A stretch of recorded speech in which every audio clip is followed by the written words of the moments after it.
అంటే సీఎం గారితో పాటు పెద్దలే కూర్చున్నారు. అంటే డబ్బులున్న వాళ్ళు పెద్దలా? మామూలు వ్యక్తులు మాలాంటి వాళ్ళకి ఇవ్వండి సార్, మా వాయిస్ వినిపించండి. సినీ పరిశ్రమ అంటే ఎవరు సార్? సినీ పరిశ్రమ అంటే 50 నుంచి 100 కోట్లు 150 కోట్లు తీసుకున్న వాళ్ళు మాత్రమే అక్కడ సినీ పరిశ్రమ సార్. సినీ పరిశ్రమలో ఎవరెవరు ఉంటారు సార్?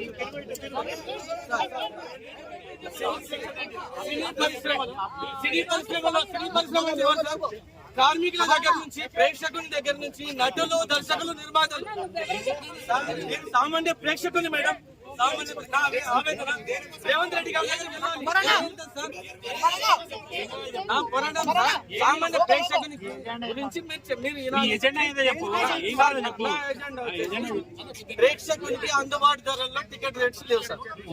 ప్రేక్షకునికి అందుబాటు ధరల్లో టికెట్ రేట్స్ లేవు.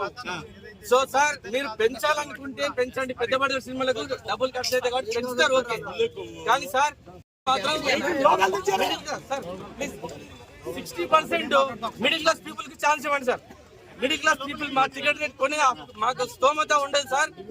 మాకు ప్రతి సినిమా చూడాలని ఉంటది. 60% వరకు మాత్రం పెంచొద్దు. అప్పర్ క్లాస్ పెంచుకోండి, నో ప్రాబ్లం. అది 10 days 15 days 20 days మీ ఇష్టం.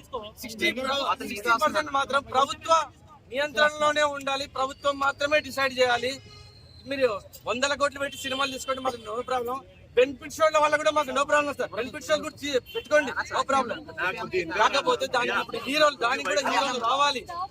ప్రేక్షకులు అనేవాళ్ళు, ప్రేక్షకులు హీరోలు బట్టే వస్తారు కానీ ప్రేక్షకులు తప్పు. సారీ, హీరోలది మాత్రం తప్పు కాదు. హీరోల పర్మిషన్ తీసుకొని రండి, పోలీస్ పర్మిషన్ తీసుకొని రండి.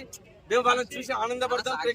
ప్రేక్షకులు ఎన్ని పైసలు, ఎన్ని వేలు పెట్టి కానీ టికెట్ చూడడానికి వస్తాం సార్. వచ్చేది ఎందుకు? హీరో ఇమేజ్ స్టార్ హీరోలు కాబట్టి వాళ్ళ సినిమాలు చూస్తాం సార్ మేము.